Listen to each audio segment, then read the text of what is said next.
The jungle sweated under the late afternoon heat, every leaf slick, every sound dampened by layers of green. From the canopy, Captain Elias Rourke lay prone, binoculars pressed to his eyes. Below, the alien convoy advanced in a column, grav tanks drifting low over the ground, six-legged walkers plodding between them, armored infantry keeping pace in shimmering blue exocets. They looked impressive on recruitment posters. Down here they looked slow.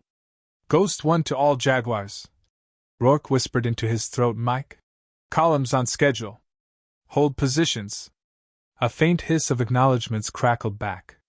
His team was invisible, smeared in jungle mud, tucked into foliage so thick even the alien drones missed them. Not that the drones were doing well. Half had crashed into branches or shut down in the humidity. Through the binoculars, he saw an alien scout sweat at something buzzing near his exposed neck seam. Even through armor, the heat would be killing them. Rourke lowered the glasses.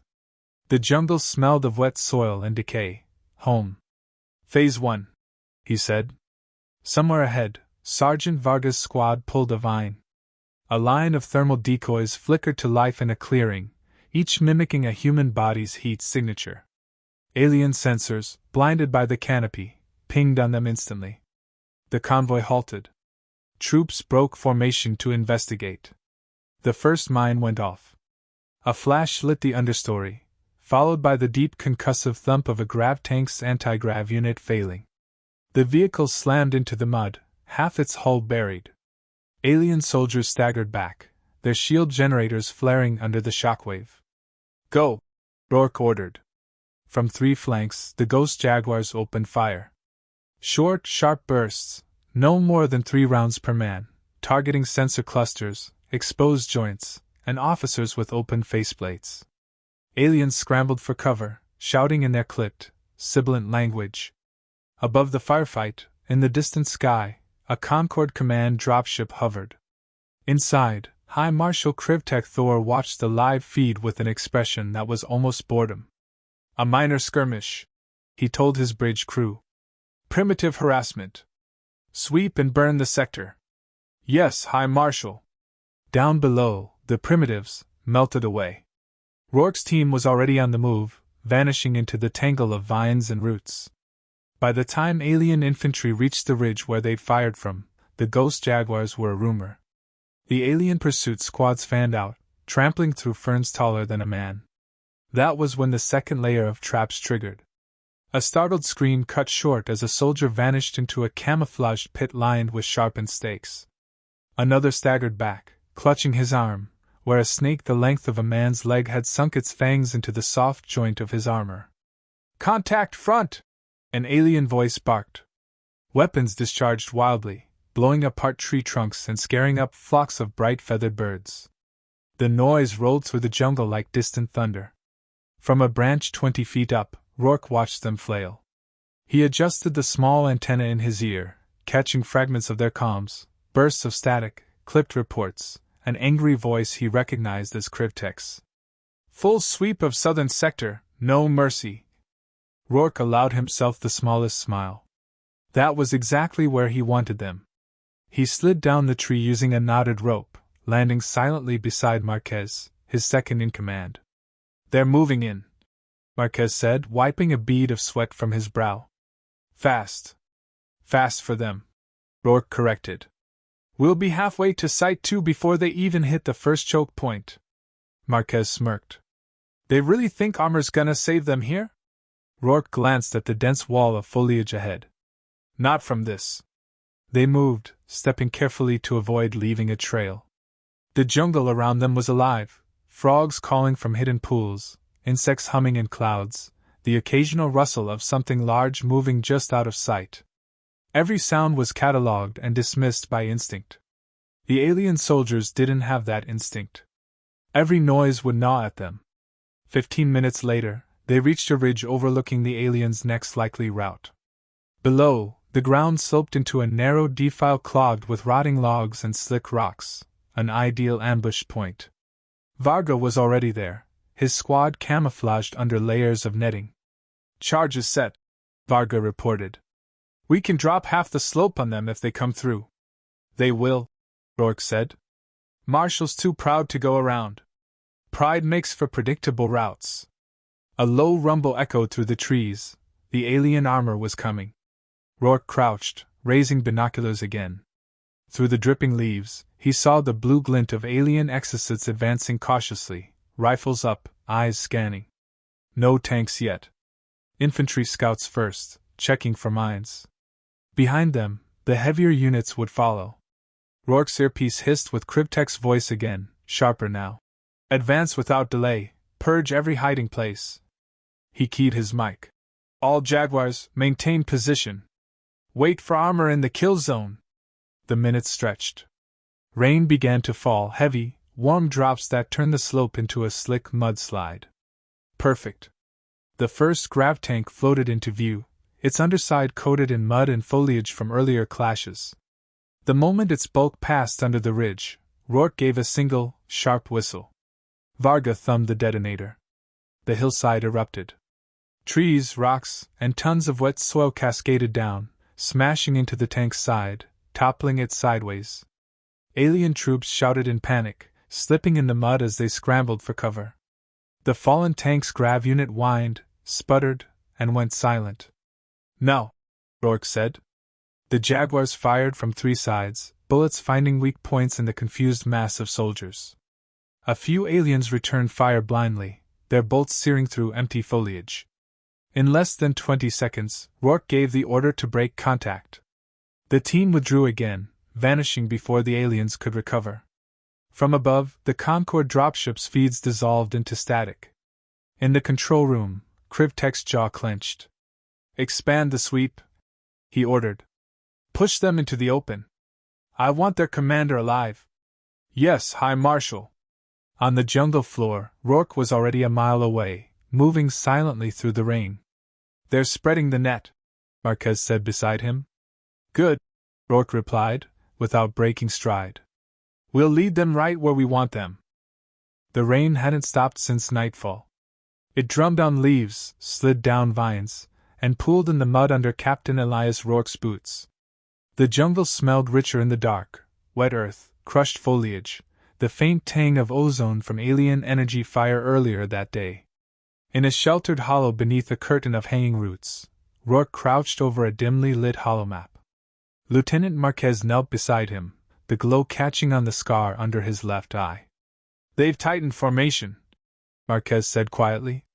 Krivtek's running a heavy push south.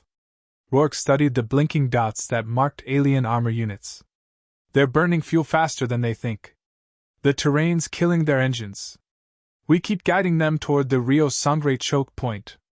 Varga's voice came in over comms, low and tense. Patrols spotted 2 clicks north. They're cutting paths through the undergrowth now. That's desperation, Rourke said. They're burning energy on machete work instead of propulsion. We'll make them work harder. Marquez grinned. You're thinking about the ridge? No, Rourke replied. I'm thinking about the Hornets. 2 hours later, the alien patrols slogged through a waist-deep creek, their armor beaded with rain. In the branches overhead, Corporal Singh shifted her weight, eyeing the woven reed satchel tied above the path. At Rourke's signal, she sliced the vine holding it. The bag dropped, split open, and released a black cloud of furious jungle hornets. The aliens fired wildly, swatting at their helmets as the insects swarmed into every gap. One soldier stumbled backward into the creek, his rifle vanishing into the dark water. The patrol broke apart, retreating in chaos, leaving a trail of dropped gear. From his concealed perch, Rourke whispered into comms, "Let the jungle bite them. We don't need to spend bullets yet." Back in the command dropship, High Marshal Krivtek's claws dug into the armrest of his command chair. Status? A junior officer hesitated. Sector Patrol 7 suffered significant disruption from local fauna. Krivtek's eyes narrowed. Fauna? They're insects, not shock troops. Advance the walkers. Bring flommers if needed. Yes, High Marshal. By midday, the alien walkers moved in a cautious line. Steam hissed from their heat vents, their armored feet squelching deep into the mud. Ahead of them, the forest floor shifted, a carefully concealed sinkhole under layers of woven leaves. The lead walker stepped onto it, and the ground gave way. With a mechanical scream, it pitched forward into a pit, crushing its front legs. Its power core sparked in the wet, sending the crew scrambling for safety. From the shadows, Rourke's voice came through the Jaguar's earpieces.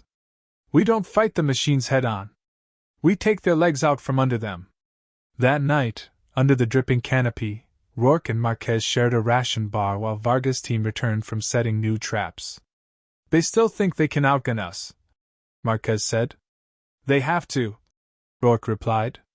"If they start thinking they can't, they'll call for reinforcements. We want them here, committed, dragging their gear deeper until it's too late to pull back clean." Varga dropped his pack. "We set claymores along the east approach. Covered the wires with wet leaves. They won't see them." "Good," Rourke said. "Tomorrow, we bleed them at night." The alien camp sat in a small clearing, surrounded by portable light towers that cast sharp, artificial white against the wet foliage. The lights pushed back the dark, but also lit up the camp like a beacon. The jaguars approached through the shadows, cloaked in strips of foliage woven into their harnesses. IR sensors couldn't pick them out. The mud smeared over their bodies masked their heat signatures. Marquez whispered, "2 sentries, northwest side." "Yours?" Rourke nodded, drawing his crossbow. The first sentry dropped without a sound, a quarrel buried under the helmet rim. Marquez took the second, the body slumping silently into the undergrowth. Inside the camp, the jaguars moved fast. Varga planted a shaped charge on the comm relay. Singh disabled a power junction, plunging half the camp into darkness. By the time the first alarm sounded, they were gone. From a ridge a kilometer away, they watched the explosion ripple through the clearing. The comm relay went up in a fireball, knocking the alien lights offline. Shouts in their harsh language cut through the rain as panicked troops scrambled. On the dropship, Krivtek stared at the report feed. "They struck the comm relay? At night?" His tone was colder now. "High Marshal, their movements are unpredictable. We've lost 4 relays, 2 walkers and—" "Enough." Krivtek rose, his massive frame looming over the crew. "If they want to fight like animals, we will flush them like animals. Full advance toward the southern river. Crush anything in our path." "Yes, High Marshal." Back on the ground, Rourke caught the transmission. "They're coming," Marquez said beside him. Rourke's eyes stayed on the flickering holomap. "Good. The river will slow their armor. That's where we end this. You sure they'll take the choke point? They don't have another choice. Pride and terrain will do the rest." The next day, the jungle fought with them. Sheets of rain turned paths into flowing mud. Alien troops slipped on roots, their heavy armor pulling them down. The temperature rose as the rain slowed, steam rising in clouds from the canopy. Insects came alive again, drawn to the scent of alien blood and sweat. The jaguars shadowed them, always just out of sight. Every few hundred meters, an explosion or collapsing branch claimed another alien. They didn't need constant attacks, just enough to keep the invaders moving on edge, burning energy, stretching supply lines thin. Rourke moved like the jungle was part of him, barely disturbing the foliage. Marquez kept pace, his eyes scanning for signs of trouble. "They're losing discipline," Marquez murmured as they watched an alien squad argue in the mud. "They'll lose more than that before we're done." By evening, the alien forces had reached the edge of the southern basin. The air here was heavier, carrying the metallic tang of the Rio Sangre somewhere ahead. Rourke and the jaguars had already been here hours earlier, planting explosives and shaping the battlefield. As night fell, they pulled back to a vantage point overlooking the basin approach. Lights from alien walkers flickered between the trees as they advanced into the low ground. Rourke leaned against a moss-covered trunk, his voice calm in the comms. "Tomorrow, we spring it. Tonight, let them think they've made progress." Marquez gave a quiet laugh. "They'll sleep thinking they're closing in. And wake up," Rourke said, "to find out they were the ones being hunted." Dawn crept into the basin under a gray sky. Mist curled above the Rio Sangre, hiding the far bank. The jungle was quiet except for the low hum of alien engines echoing through the wet air. From a concealed ridge, Captain Elias Rourke watched the Concorde force move into the choke point. Grav tanks floated forward, their skirts brushing the water. Six-legged walkers followed in staggered formation, infantry fanning out to guard the flanks. "They're committing everything," Lieutenant Marquez whispered beside him. "They have to," Rourke replied. "They think they've trapped us." Below, alien soldiers hacked at vines, burning small clearings for their machines. The smell of scorched vegetation drifted up the slope. Rourke's fingers tapped the stock of his rifle in a steady rhythm, counting seconds in his head. "Positions," he said into the mic. Across the basin, ghost jaguars lay hidden under layers of wet foliage. Claymores and shaped charges were buried along the banks. Detonators were linked by waterproof wire, checked twice in the dark. The lead tank reached midstream. Its anti-grav field shimmered against the water, rippling the surface. Rourke exhaled slowly. "Fire!" The first explosion tore the left bank apart. A sheet of mud, logs, and stone crashed down onto the tanks. Another blast split the right bank, collapsing it into the river. Grav units flickered and died as machines dropped into sucking mud. Infantry scrambled, their formations shredded. "Go loud," Rourke ordered. Gunfire cracked from 3 directions. Alien officers went down in the first seconds, their command signals cut mid-order. The river turned into a chaos of bodies, wreckage, and steam. Marquez and Vargas' squads pushed in from the north bank, rifles barking in short, efficient bursts. Rourke led his own team along the south side, using the smoke and rain to close distance. An alien walker turned its cannons toward the ridge. Before it could fire, Singh triggered a charge under its forward legs. The machine toppled sideways into the water, its crews spilling out into the current. "South flank clear!" Singh called. On the alien command channel, High Marshal Krivtek's voice roared. "Hold the line! Secure the banks!" Rourke caught the transmission, smiling grimly. "He's here!" Through the haze, a towering figure in ornate armor waded toward the south bank. Krivtek's heavy steps sent water splashing high, his 6 limbs moving with surprising speed for his size. His helmet's faceplate retracted, revealing a predatory maw. Rourke slung his rifle. "Marquez, take command here. I've got a meeting to attend." He slipped into the undergrowth, circling to intercept the marshal.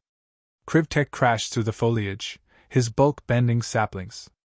"Human! Show yourself!" His voice was deep, guttural, carrying over the din. Rourke stepped from behind a fallen log, a machete in one hand, pistol in the other. "Welcome to Earth." The marshal swung a massive clawed arm. Rourke ducked, feeling the wind of the strike. He slashed upward, the machete biting into armor at the joint. Krivtek roared, lashing out with another limb. Rourke rolled clear, using the wet ground to slide under a vine-choked branch. "You hide in shadows," Krivtek snarled. "I fight where I win," Rourke answered, circling. Krivtek charged. Rourke stepped aside at the last instant, letting the aliens slam into a tangle of hanging roots. Before Krivtek could tear free, Rourke looped a vine around one arm and yanked, pulling the limb tight against the trunk. The marshal ripped loose, but the movement left his flank open. Rourke fired twice into the gap in the armor, then closed in, driving the machete into the same spot. Krivtek staggered, his claws raking the air. "You cannot!" Krivtek's voice faltered. Rourke twisted the blade free. "You came here thinking you were the predator." The marshal collapsed into the mud. His breathing slowed, then stopped. Gunfire still echoed near the river, but it was fading. The Concorde line broke as words spread their commander was down. Retreat orders rippled through the ranks, though the official report would call it a strategic redeployment. Dropships descended through the mist, engines shaking the canopy. Alien troops abandoned wrecked machines, dragging wounded comrades aboard. The last grav tank lifted free of the river with half its hull torn open. From the ridge, Marquez waved Rourke over. "They're pulling out." Rourke wiped the rain from his eyes. "Make sure they take all their toys with them." We don't want souvenirs cluttering the place. Varga came up, grinning. That was one hell of a send-off. They'll be back, Marquez said. Rourke looked out over the basin, now littered with shattered armor and torn foliage. The jungle was already reclaiming it, vines creeping over broken metal, water swallowing wreckage. Then we'll just take him hiking again, he said.